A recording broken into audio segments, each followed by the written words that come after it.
Carolyn. And I never realized it because I've just dealt with,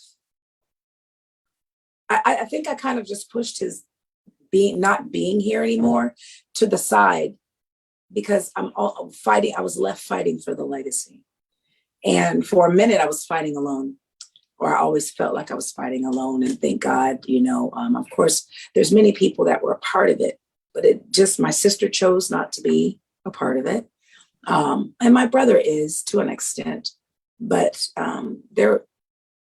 it fell on me. And a lot of times I find myself asking, like, Dad, how do I do this? What do you want me to do? I'm not him. I'm the one that he told, you'll never make it in this business because you're too nice. And it hurt my feelings that he would say things like that. But I hear his voice continuing, meaning sometimes I have to be a bitch. And it's not a bitch in saying, treating people a certain way. But when you're assertive and you assert what you want to be done, people don't like it.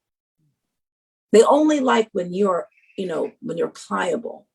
And I have to remember that's what I was talking about even earlier about the confidence. I never wanted to take responsibility. I think that's the word that I mean. Mm-hmm. So now, having a team, like I say, with, Jessie, who was just a friend of mine, and she came and she helped us with a lot of the legal stuff. And then she started saying, look, we're going to do this. So now that's why we put her at the helm and takes care of the stuff, because I couldn't have done it on my own. And finally, my mom, I had talked to her one day, like, Mom, I need your help. So when I talk about God and missing my dad and all of these things, it's like God shows up. He shows up with us as a unit, because we've got times when Jessie, Sonia, my mother, my son is also, one of my sons is on the board, and my brother, Lucas Griffey. And we've come against some big giants, but God stepped in front of us, and we were being sued by BET for the Soul Train. When we went after the Soul Train trademark. And we went there, and they said Dick Griffey had nothing to do with Soul Train and all of these things. And the show was done, and we were not contacted, and all these things. And then here comes Viacom. So now we've got to fight Viacom, and to them, we're nobody. Mm. But it was David and Goliath, because let me tell you something, with that slingshot and that stone, we were triumphant because we stood and we prayed together about what God's will was for this legacy and what he wanted us to have and how he wanted us to carry it on. And a lot of people don't like to mix spiritual with business, but there's no such thing. That's because my father said when he was dying, we didn't know he was dying. He said in the hospital, he said, God's not done with me yet.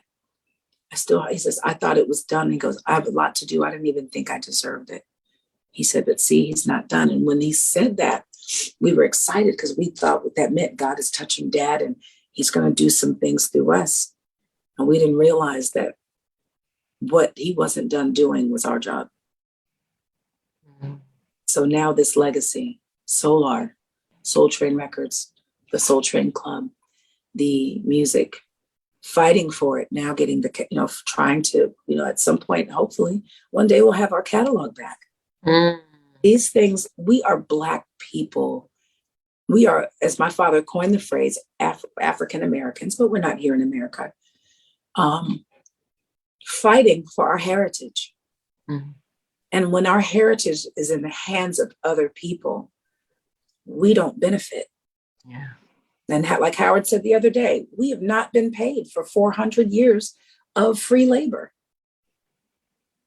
So at this point in our life, I feel like we should fight for whatever we feel are deemed is important, because just because it's a legacy in history, we have children, your beautiful granddaughter. Yeah.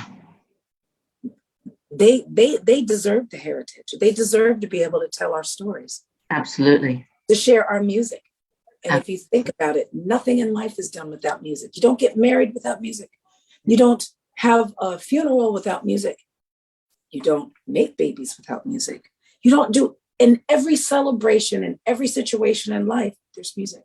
Yes, yes. So I did not realize until talking to you, trying not to cry.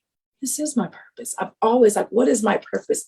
Because I love to train. I love children. I used to want to be a psychologist. I've been a teacher, like Julie McKnight.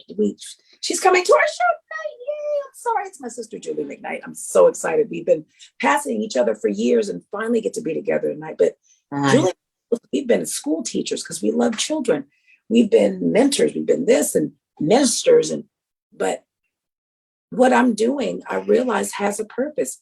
We are making sure that our legacies don't die, that we are commemorated and we are remembered because we fought to keep the memory alive so that our children, so that our grandchildren and our children's children will continue to remember these legacies, to remember our music, to remember the sacrifices that were made so it wouldn't be so hard for the next generations ahead of us. And the impact that it made on the world and in people's lives, it's good leaving a legacy, but then part of that legacy is how you impacted, how your music impacted. Just the name Soul Train, that in itself, just when you talk about Soul Train and what it represented to people's lives back then, it was an expression. It was, I saw a clip with Mary Wilson when she was dancing down the aisle with Don Cornelius. It was not just an expression, but almost like saying, this is who we are. It's like, walking down the aisle with your personal, not gong, Oscar, I suppose, this is who we are. This is our expression. And so that's what it is. Remember, like the slavery. Yeah. What was our way of expressing ourselves? Music. Our children were being taken and sold, and our men were being beaten, and our families were being separated, but the only thing that we have is music. So I believe that is why our musical legacies are so important. And I didn't realize, and sister, I just have to say thank you, because in having this conversation with you, something spiritual transpired, and your words have really penetrated into my spirit it was my top up. Thank you. Thank you. Because I never gave myself credit, but it's not about me. I'm doing a work. That's right. You're on purpose and in purpose. Yeah. And you're stepping into it. And, just recognizing how valuable that is, recognizing how valuable it is, then you can claim it, walk with it. And I'm going to enjoy it tomorrow night when I come and see. I am too, honey. And I think, I may have to, like I say, say a few more things after I get off. I think I might address a few people with this, because right now there's a very, very strong spirit, moving, and that's a good thing. So I thank you. I thank you for the time today. I thank you for taking your time and having your patience with me. And I look forward to seeing you tomorrow. Brilliant.